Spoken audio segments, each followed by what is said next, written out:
चार दोस्त 12वीं पास करने के बाद एक होटल में छोटी सी पार्टी कर रहे होते हैं और बातों ही बातों में चारों डिसाइड करते हैं कि आज से 40 साल के बाद आज ही के दिन 1 जनवरी को हम फिर से यहीं मिलकर पार्टी करेंगे। और हाँ, जो सबसे आखिर में आएगा सबका बिल वही पे करेगा। होटल का वेटर भी ये सब देख रहा था। कहने लगा 40 साल बाद अगर मैं भी यहीं रहा तो आपकी ये पार्टी जरूर देखूंगा। ठीक 40 साल बाद पहला दोस्त होटल पहुंचता है तो देखता है वो होटल अब 5 स्टार बन चुका है।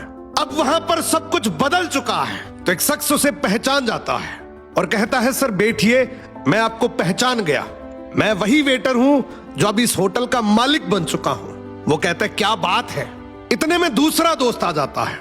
दोनों की बातचीत शुरू होती है कि बिजनेस ग्रो कर गया, सब कुछ अच्छा चल रहा है। दोनों अपनी अपनी बातें शेयर कर ही रहे होते हैं कि तीसरा दोस्त भी पहुंच जाता है, लेकिन चौथा दोस्त अब भी नहीं आया। तो जो सेठ होता है वो कहता है आप ऑर्डर कीजिए, मेन्यू में खाना वगैरह सेलेक्ट कीजिए, इतने में आपका दोस्त भी आ जाएगा। अब खाना भी लग गया। वेट करते करते काफी देर हो गई। उदास मन से ये तीनों दोस्त डिनर शुरू कर देते हैं। तीनों ने डिनर कर भी लिया, लेकिन चौथा दोस्त अब भी नहीं आया। अब जब बिल देने की बारी आती है तो कहते हैं कि विकास तो शायद बहुत बड़ा आदमी बन गया, हम सबको इग्नोर कर रहा है, चलो हम ही बिल पे कर देते हैं। जैसे ही बिल पे करने के लिए काउंटर पे पहुंचे तो काउंटर का मैनेजर बोला आपका बिल तो ऑलरेडी पे हो चुका है।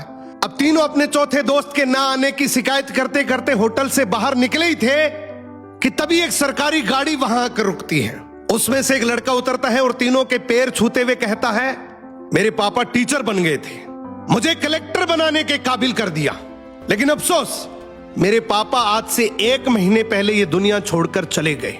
उन्होंने आखिरी वक्त में आपके इस वादे के बारे में मुझे बताया था और कहा था कि जब तीनों पार्टी खत्म कर ले तो उसके बाद तू वहां जाना और पेमेंट वगैरह कर देना। लड़का हाथ जोड़कर बोला मेरे पापा अब इस दुनिया में नहीं रहे, उनका वादा पूरा करने के लिए मैं आया हूं। अब ये तीनों नम आंखों से रियलाइज करते हैं कि हम 40 साल बाद ही क्यों मिले, 40 दिन बाद क्यों नहीं मिले। सपनों से हमेशा मिलते रहिए, इससे पहले कि कोई आपका अपना ये दुनिया छोड़कर चला जाए, क्योंकि आदमी सिर्फ एक पानी का बुलबुला है। अब ये रील टैग करो ऐसे दोस्त को जिससे आप काफी टाइम से नहीं मिले और अब उससे मिलना चाहते हो।